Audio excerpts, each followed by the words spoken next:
আসসালামু আলাইকুম গাইস। বিকালে চলে গেলাম আমাদের ছোট্ট একটি বাগানে। তো আমাদের বাড়ির পাশেই চারদিক দিয়ে আমরা গাছগাছালি লাগাইছি, আপনাদের সাথে তো শেয়ারই করি। তো এই যে পুঁইশাকের ডাঁড়া লাগাইছিলাম, তো ব্লগে দেখতে পারবেন, আগের ব্লগে। তো এই গাছগুলো পাতা হয়েছে অনেক, কিন্তু পাতাগুলো নষ্ট হয়ে যাইতাছে, ডগা হয় নাই। তার জন্য যেই পাতাগুলা নষ্ট হয়ে যাইতাছে বা গাছটা একটু পাতলা করে দিতেছি, ওইটা আজকে পাতা ছিঁড়ে নিব। দেখা যাক এই পাতা দিয়ে কি রান্না করা যায়, অল্পই হবে কারণ পুরা তো আর ছিঁড়ব না।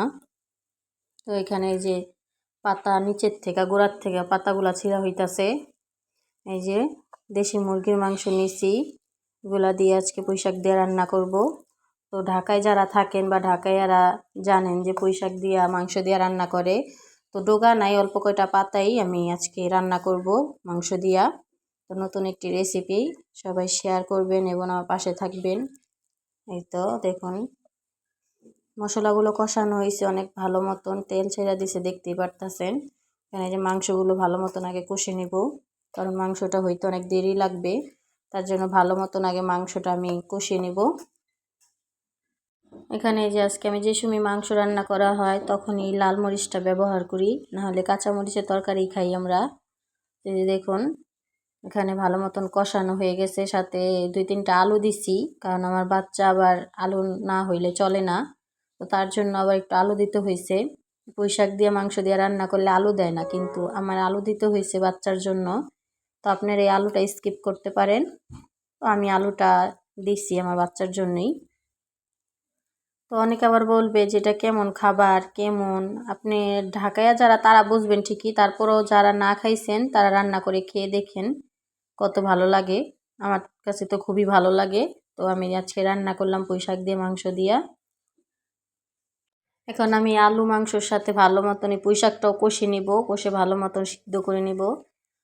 তো দেখতে থাকুন আমার ভিডিওটি, সবাই সাবস্ক্রাইব করবেন। আমার আইডির একটু মনে হয় ফিউজ হয়ে গেছে, ভিউ হয় না। তো সবাই বেশি বেশি করে সাপোর্ট করবেন।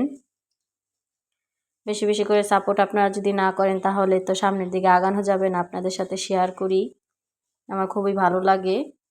তো আপনারা প্লিজ আমার পাশে থাকবেন, বেশি বেশি করে সাবস্ক্রাইব করবেন। এই যে এখানে সব কিছু ভালো মতন কষানো শেষ, সিদ্ধ হয়ে গেছে গা। এখন পানি দিয়ে ঝোল দিব, ঝোল দিয়ে পরে আল্লাহ ফাইনালি হয়ে যাবে। তো আশা থাকুন। তো ফাইনালি সব কিছু ডান, এখন ঝোল দিয়ে দিব। নিজেদের গাছের জিনিস দিয়ে রান্না করতে খুবই ভালো। এই দেখতে পারতেছেন আমার তরকারিটা হয়ে গেছে। তো এখানে যে ঝোল দিয়ে দিছি, ফাইনাল লুক দেখাইতেছি আপনাদের। ভালোই লাগে না?